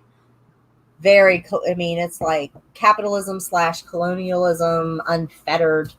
And they don't have like the rights that an Earth citizen does. Well, just the fact that they have to apply for a permit from the UNN to do the things like that carries weight. And I mean, why should that affect them? Like, that leads perfectly into Illis. You want to talk about Illis? Like, I mean, because those Belters went there and like found a way to create a home for themselves and like build up, from nothing, from literally nothing, like flying around. I have the feeling that, the Belters are paying for Martian independence, because when, Mars was colonized first. They did their first terraforming there. The belt wasn't even an option until, the Epstein drive. So you have Mars kind of brokered their independence from Earth. So when the belt comes along, they've learned this lesson that, hey, if we don't like put our boot down and make sure that we are maintaining our control over these resources, they will find some kind of way to be independent as well. So they're kind of paying the price that, for Martian independence. Excuse me. So because, that was a big black eye that the Earth had, losing they've sunk all this, time and resources and everything into like establishing Mars. And then, Mars took off and we're like, we don't need you. Wouldn't want to be you. So, yeah, this secondary wave of colonialism was kind of a little bit more brutal than, what they were. Yeah, I mean, look what happened. The like Science Corporation, I should know the name of it, but got like all the permits from Earth to go and do their scientific expedition on New Terra. And, Illis was already colonized and off our planet. Yeah, hey, We're already here. On this because we called the right person that we know who's in charge of stuff, and we got a rubber stamp on it, guys. So right. Where they, the Sooners, so to speak, had gotten there first, had developed it, had started the mining operation, had set up like had improved from the nothing, planet. from like a refugee ship. Like they weren't going back and forth for supplies. Like they were literally from nothing. Like storage containers became the home. landing pad, like the launch, the landing platform, they had built that themselves, and the explosives to it up. Because they were miners and they were, and they had gotten all they this were scientists from shipload of ore. They had been there long enough that they had mined a shipload of ore that they were ready to ship back. They didn't let the grass grow under their feet, is what I'm saying. They were taking their shot, taking their opportunity when it came to them. So thank you for coming, Lexica. Thank you for that research. Appreciate it. You're welcome back anytime. I know that took you so many hours, so thank you. I mean, that's a hardcore fan right there, right? Like, this doc is amazing. I have to send it to you, Nancy. I don't know if I think I got it off Reddit or something years ago. But when we were doing this, I brought it up and I was just like, wow. Like, incredible. Yep. All right. So should we, we're in our last half an hour. Should we move into like where the belt is going in the future? Or do you have more that you want to talk about now? I think we can probably do like a speculation spoiler warning now. We're going to talk, I think, from this point on, from this point on in the stream, we're going to talk about things that have not been covered in the first 4 seasons, or up until the books up until that point. So if you are don't want spoilers or what have you, now is your time to jump off. and we're just going to take the last 30 minutes and kind of do like little spoiler hour. So if you got to jump off now, appreciate you coming by. And if you're going to stay for the spoilers, hey, I'm people on my channel aren't. Yeah, bye, John. I know you're a spoiler baby. So, and Steven, thank you both for stopping by. But fair warning.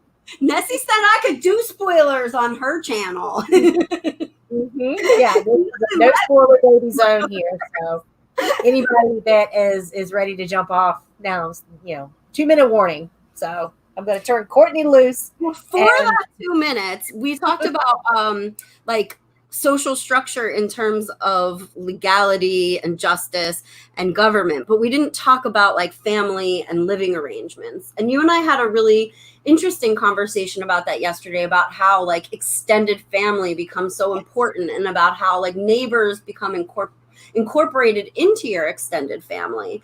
And it is true, and that we find that's to be the case in a lot of different societies on Earth that are much more family centered, and where you have multi-generational family setups where you've got older family members, you've got small children, you've got extended family, cousins, aunts, what have you, that you're all sharing this, the same living space or the same living area, because you are so, dependent upon one another to make things happen, so that like the people who do work, who go out, either they go out to the factories, they go out into the fields, they go out, and hold down a job, and a, technical, job or what have you, they depend on the rest of the family to help maintain the household, make sure the kids are taken care of, make sure grandma doesn't wander off down the street. It's family sticking together and sticking tight is all about survival, because it's very difficult, if you just to, if you had to say pay for, somebody else to come in and do that, that's taking resources away from the family that they would have otherwise had to, to survive. So Yeah.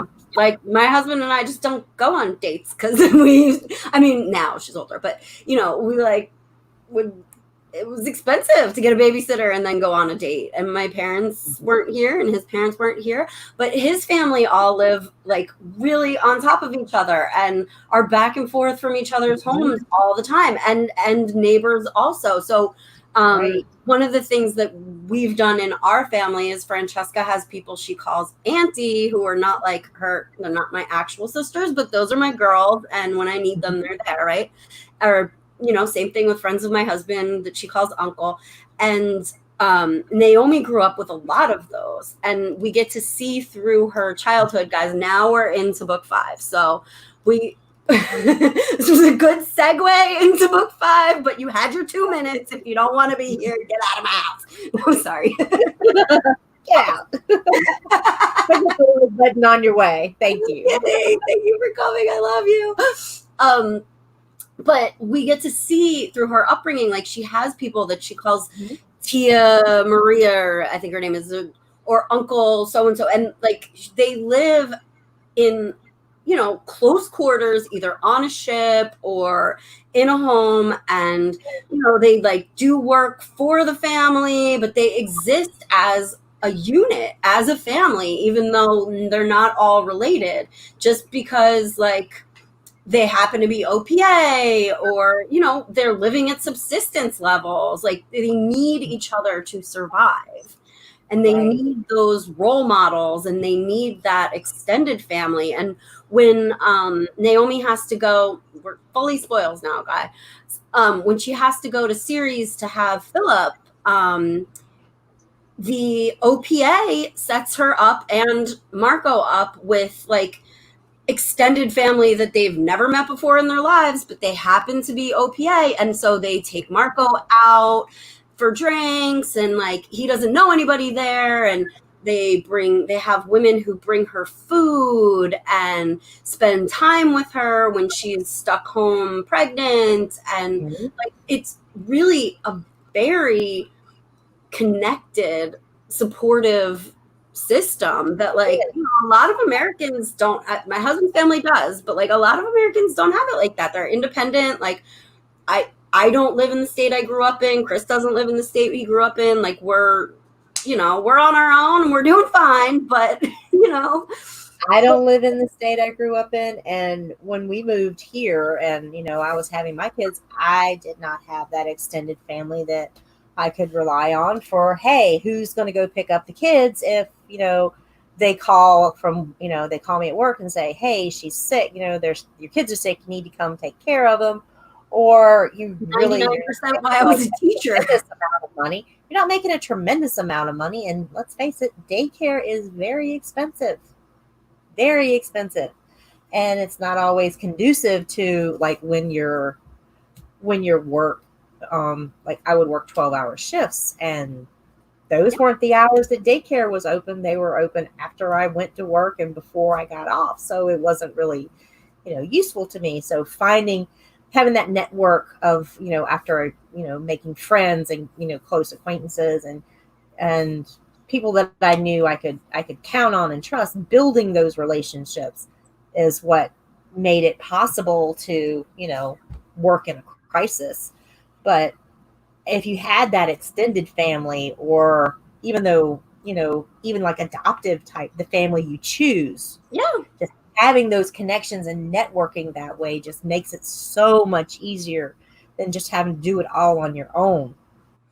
And American culture in general is like very independent, but there are like other nations where people, just exist as part of a social unit. And, it's common. It's a village. Like your kid to run across the road to the neighbor's house because mom has to go to the store. Like, just simple things like that. Yeah. But Naomi lived with some of those people. Right. And checking on your neighbors and making sure that they're okay. Like you may have like I have elderly neighbors, in my neighborhood, and just making sure that, in the winter or what. I've been really good about that. I was not that great about that before, but I've been really good about checking on my neighbors now that like there's something to worry about. If there's a pandemic, we might want to go check on the neighbors and make sure that I don't even know your name, but how are you holding up? Right. And I think that has kind of, that type of crisis situations always tends to bring people together, to help one another out. I mean, you still get jerks. You still get like those people that are like only for themselves. But for the most part, you have to have that network.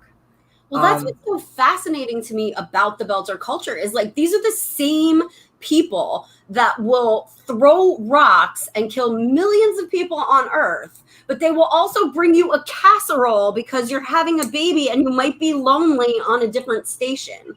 Like absolutely. And that's very much how, say, any type of clique or, group of individuals is like, you find your tribe, you find your people. Like, these are my people, this is my tribe. My people. They can't see that I'm pointing at the chat right now, but those are my people. Yeah. these are our people, and we've made very, close connections with these people, and we know we can, talk to them, and when you're feeling down or whatever, you've got people that you can rely on, depend on, or what have you. And it's just sort of, in hard vacuum, that's just not just nice to have. That is necessary for survival. Like you have to have someone check your vaccine seals because if you've sprung a leak, you're one misstep. All it takes. Yeah. So just the networking is so much better. And you don't see, like, say, on the inner worlds, you don't really see that as much in like mainstream society. Now, people on basic would tend to, have those same bartery networking kind of situations. Well, I mean, when we read the churn, like Amos, it's a system. I wouldn't say that it's like supportive, but no, it does tend to be more mercenary. For myself. Then I mean, and that's our only window into what like poverty on Earth is like, really. Right. We like, say, Eric and Lydia and Amos, they all that's my tribe. Back, that type of thing. You have people watching your back, and to help keep you safe, or so you can sleep, or what have you. You've got some, you've got people watching your back. But that's kind of like the extent of it. But where in Belter, if you need something to eat, you've got a network of family and friends that are going to look out for each other in that way.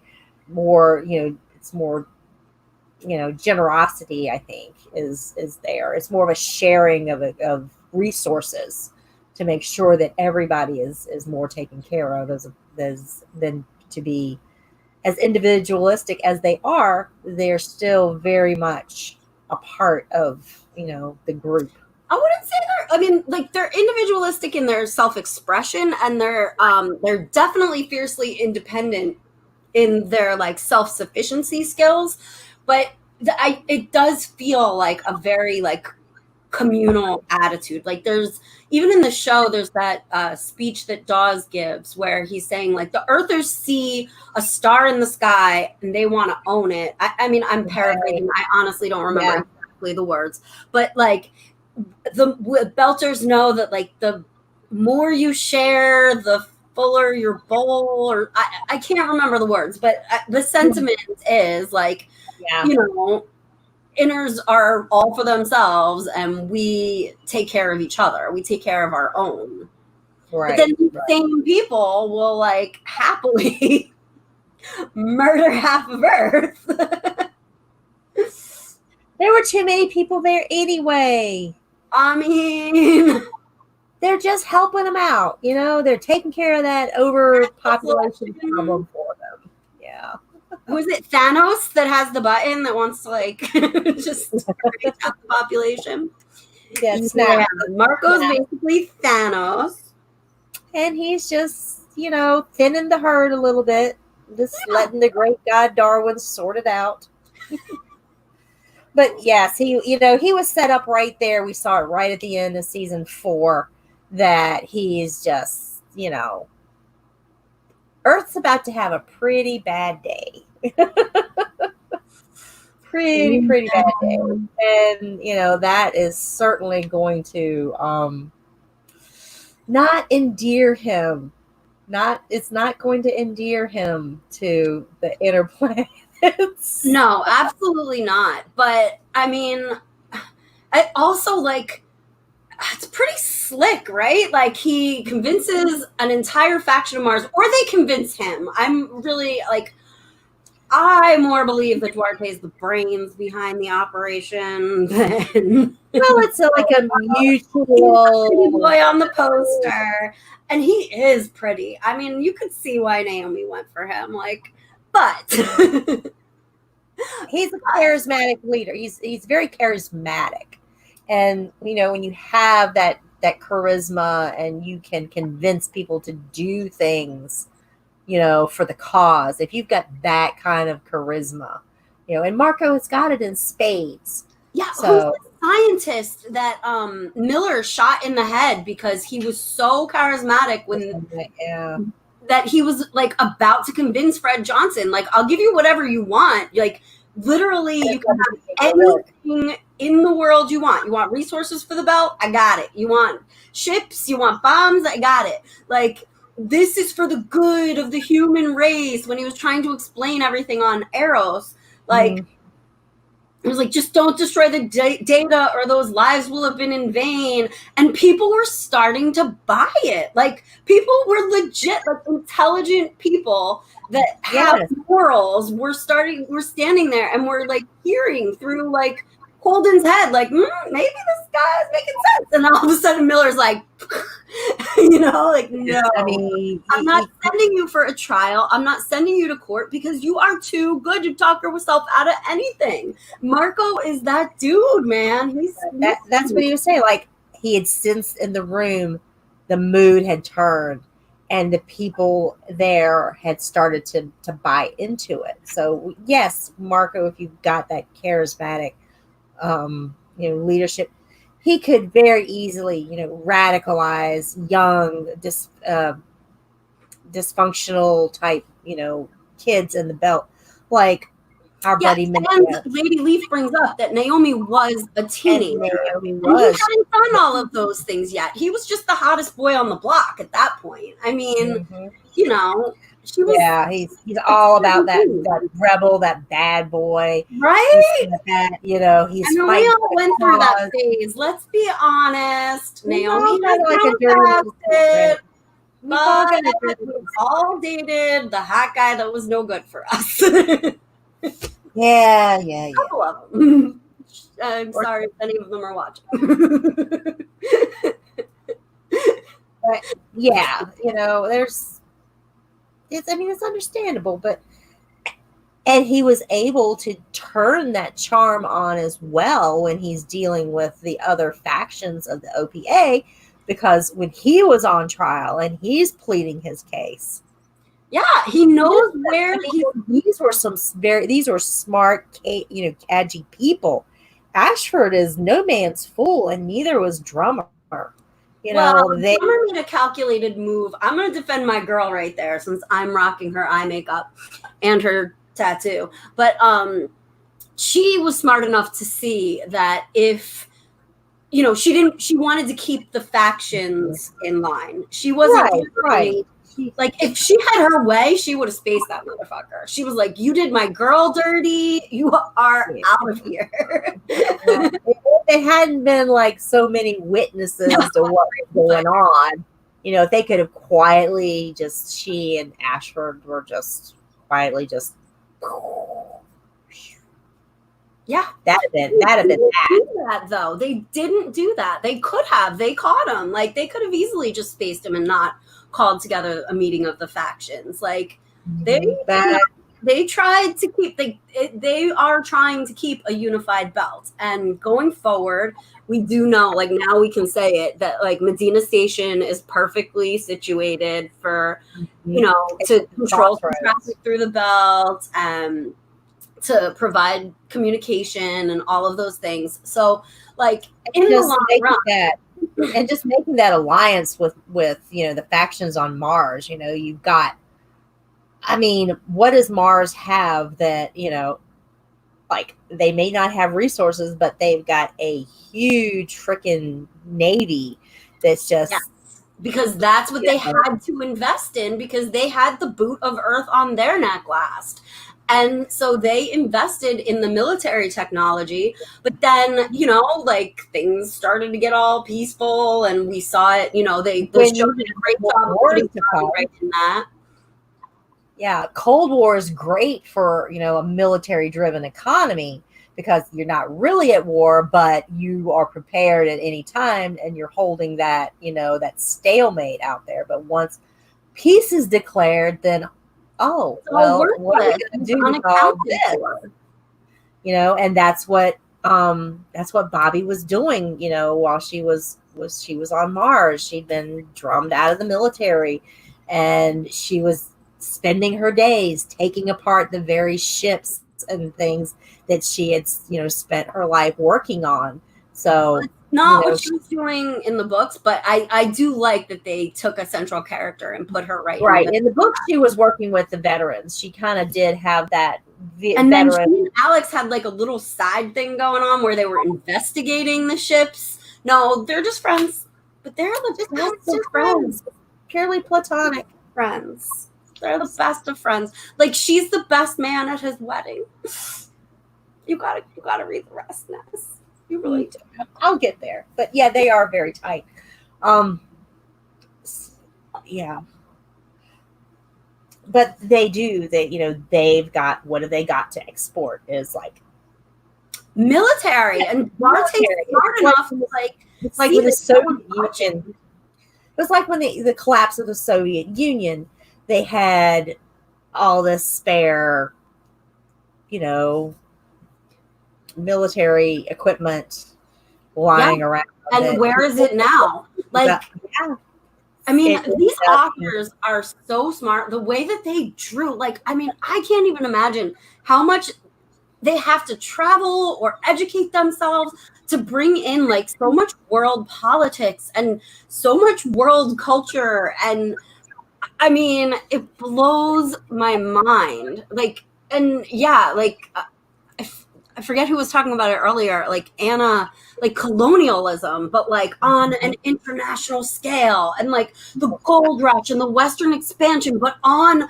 an intergalactic scale. I mean, it's unbelievable. And yes, it is. It's like reading the history of our world and our current politics, but in space. Like it's exponential. Yes. It's exponential because it's not one world that we're talking about. It's 1,000 worlds, you know, not to pull from George because this is super. It's so deep, but yet it's like space, shoot 'em up and puking zombies enough that my husband will sit down and watch it with me. Like, yeah. I mean, who doesn't love a good vomit zombie? You know. I will say they are beautiful and blue and sparkly on the show, but honestly, when you read the book description, it's like, this is truly a galactic. This is a horror show in space, you know. And when you're reading it, it's a lot more horrific than like when you're seeing it and there's fireflies and they're blue and beautiful and bright, and you're like, oh, Julie's pretty, even dead. Not so much in the books. Not so much in the books. No, it's really a horror fest. And I think one of the things in the books that really just showed, I mean, other than the Arrow Station, but the horror of this, the day-to-day grind was when, after the Ganymede incident, and Prax is trying to survive on Ganymede Station. There's no food, none. And everything that they have is being shipped off. They've grown all this food to feed everyone, and there's not, it's like water everywhere, but not a drop to drink. And the people who were making the food for everyone else are literally starving to death. And it's like the Bataan death march every day, when he would just slog from his little apartment hole down to the relief center to look for his daughter. It was back and forth. It was just, he was like on autopilot almost. It was just so grim and desolate and despairing. And it just really, I don't know, it just really resonated with me what these people, I mean, that was just one person, and every person on at that station was going through that same horror show every day, trying to find something to eat, trying to find their loved ones, trying to book passage if they could beg, borrow, or steal anything to get off the station, off the planet, and our boy's dad, help me out, Courtney, because he, Katoa's dad, they had to make that decision. They had to leave a child behind, And I wished that they had followed that story forward the way they did in the books, and had Katoa's family move to Illis, knowing that they left their child behind, because that was such that's a hard read.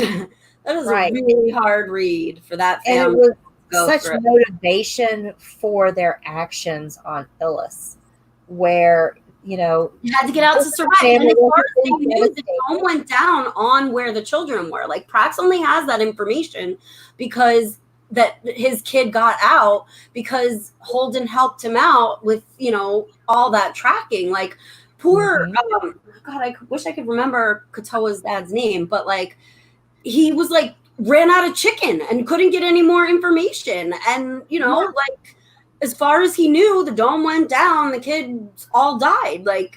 It was only because Amos was willing to beat the dude in the head with a can of chicken instead of bring him chicken that, found out. But he had to accept, it was easier for him to accept that his child had died, then that there was even the possibility of hope that he might still somehow be alive. Who would have thought that he was being a lab rat? He was a kid that couldn't survive without medication. I don't judge.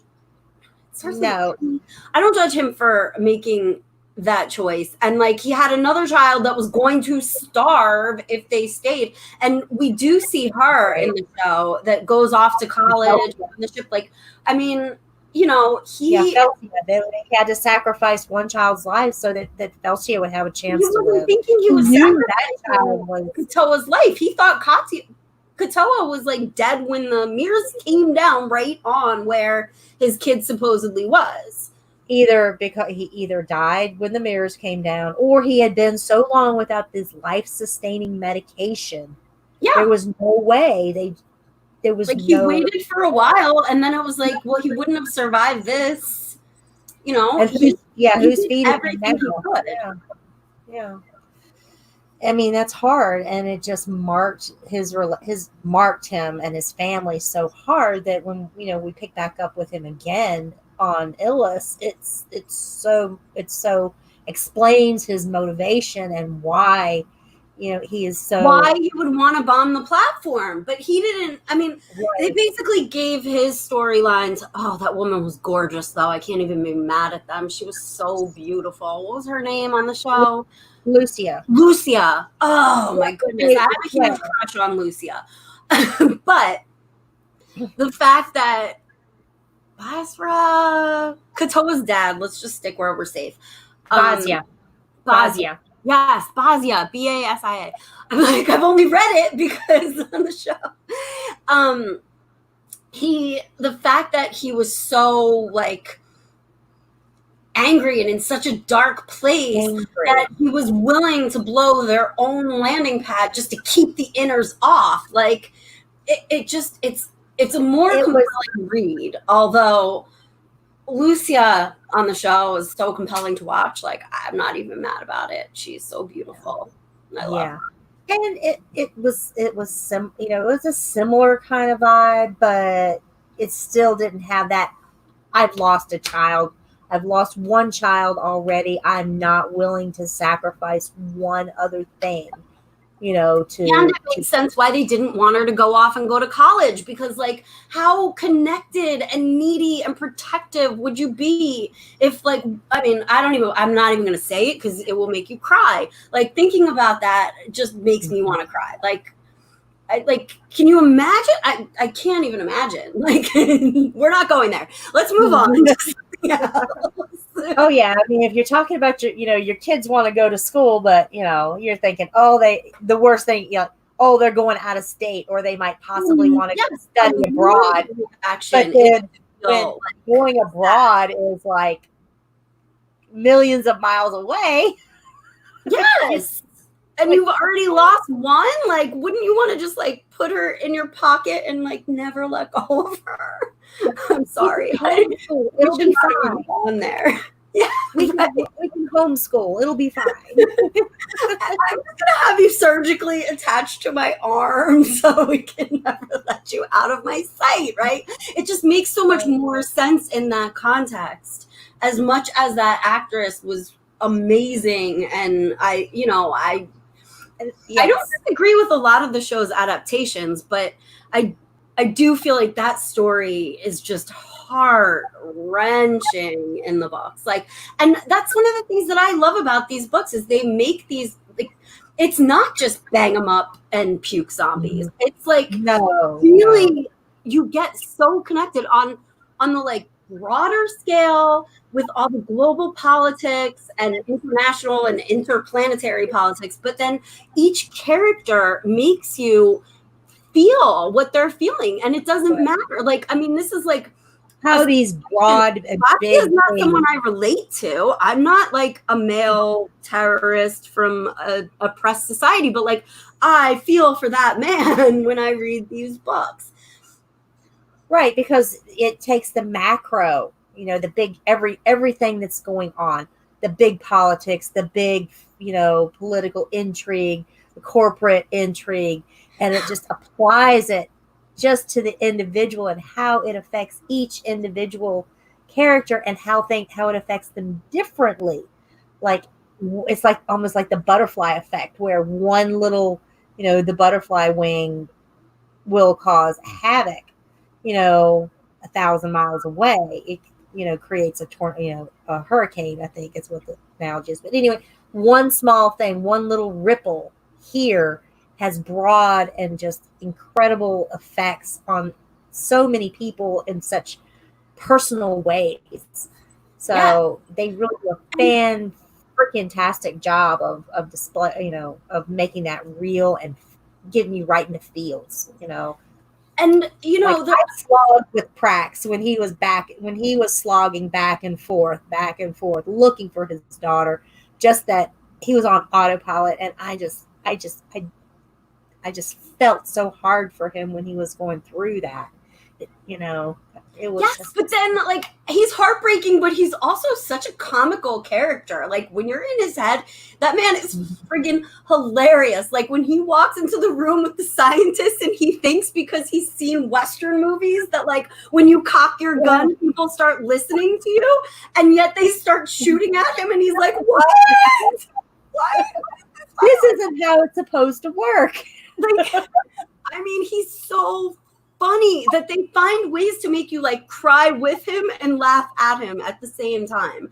And they don't, like, there's a lot of books in these series and a lot of novellas and supplemental materials, and like, me, I've read them all, but like, they're not dense. They're not like, I mean, I tend to prefer books like Wheel of Time, and like everyone is this thick and it takes you like, an entire year to get through the series, like A Song of Ice and Fire, Outlander, like all of those books. Like, so every it just lifting them, That's me. I get sad when my series end, and I don't want to say goodbye to my characters. So if they're long, I get a little more time with them. Yeah, which is kind hanging out with their friends for, an extra. I know, Matt Malaban. I kind of hate it though. But anyway, but one of the things that I love about Expanse is that you get those everyday moments, even though it's not like George R. R. Martin will go on for like 3 paragraphs about the food, or Robert Jordan will go on for 3 paragraphs about your outfit, and I don't care. Like, I love the details; it doesn't bother me.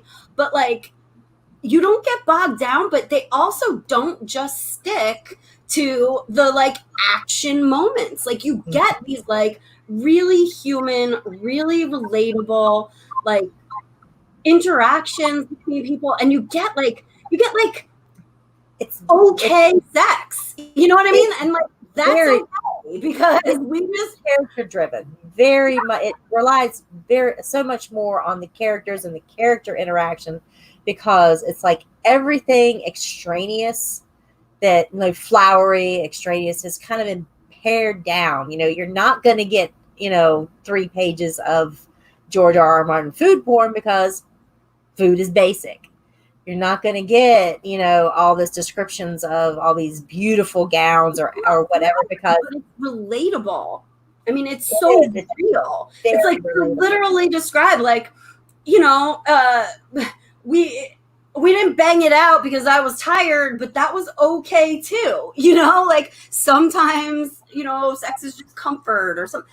Like it's not always trying to wow you. It's not always trying to like, oh my God, this is so hot, and oh my God, they're going to die. There's like very real, very relatable moments in there, so that even though it's a space drama, even though they're like living far in the future on another planet, like, you feel like there's so much about them that you can relate to. When Holden gets so mad that he breaks the coffee machine, it's like, and then every time you go back, you can't get coffee because you broke the damn coffee machine. Right? It's your own damn fault. It's your own damn fault, and you can't get it fixed. You can't replace it so easy. It's just like, the little small things like that. Not having your morning coffee, that's a big deal for me. Not having your morning coffee, my whole day is ruined. So, I mean, Holden's whole whatever is ruined, right? Until he gets that coffee machine taken care of. And he can only blame himself, and he's like pissed off at the universe, but it's really all his fault. Right. Yeah. All right. Well, we're at 4:00, Courtney. Yeah, I know, love. We were worried. Anything you wanted to discuss that is on your very expansive? I don't know. I got so many notes. But I feel like we covered all the topics in the broadest sense, and I don't like. You know me. I've got 1,000 little anecdotes for every topic, but not all of them are. I think we got the good ones out. I think we're good. Okay. I just want to make sure that there wasn't anything, that you were going to explode if you didn't get to say. So, because, hey, I'm turning you loose today. You get, spoilers extended. Anything goes. If anything you want, So if checks your notes, make sure. But you know what? Not, we like do some kind of like, I don't know, like Belter, like let's teach somebody some Belter sign language or something like that, like or a phrase or something, because I have all of this. Like, that woman made this entire amazing compilation. Like, I feel like I should put some of it to use. Pirate P has been dropping he has been just dropping. I assume assume he was one of her followers that maybe like saw my tweet at her, or saw the tweet that I did to the man who created the languages. Right. I'm trying to get back up to that. I'm like, hey, we're going to talk about this thing that you did. Come hang out with us. Hang out. Talk about it. See if you have anything to add to the conversation. I can't think. Oh, we love you too, Jolly. We want to have you on when we talk about Avasarala and her bling. Come hang Yes, out. I wanted to go ahead. We had talked about we were going to have another off the cuff expanse stream. We do the real serious stuff over on on Here Be Dragons, and we're gonna do some. They make me follow rules. They don't let me spoil stuff. Yeah, well, they're spoiler babies. So we're gonna do a little more off the cuff, laid back things over here. That's not quite, may or may not be to John and Steven's taste. So we're gonna talk for several hours about how wonderful Sarala's costumes are. How she did her hair, how she does her makeup. Jewelry. The boys can come if they want to. They're more than welcome. Sure, they're always welcome, but we're gonna be digging that, Jolie, so you need to come hang out with us. Yeah, so I'm putting it out there, Jolie. I know you have recently just binged through season 1 through 4. And I'd be happy to have you come on and started a channel. Yay! If you want to drop a channel in there in the chat, I think everybody is, we're happy to promote. But if you want to come on and talk some Avasarala queen, designer, fashion, what have you, come on. I'm happy to have you. So I just want to rock some bling. Bling. I went to Michael's and bought all the big beads on a day that I was binging the Expanse. I was like, guys. All right, guys. I think that's going to wrap it up for today. Thank you all for coming. Courtney, always great to have you on. We always have these great chats. Thank you for having me. Yeah. And next week, I want you guys to come back. We are going to have our the stream that we were going to have last week. We're going to do Sphinxes with Alicia Kingston. And yes. And I'm going to get back with Manaro to try to reschedule something that, she's able to come on and participate in. Maybe she's going to want to come on and talk about some Avasarala too. So, we'll see. But, I'm happy to have her on, and we'll do whatever. So, until next time, thank you very much for coming, and we'll see you on the next one. Bye. Bye.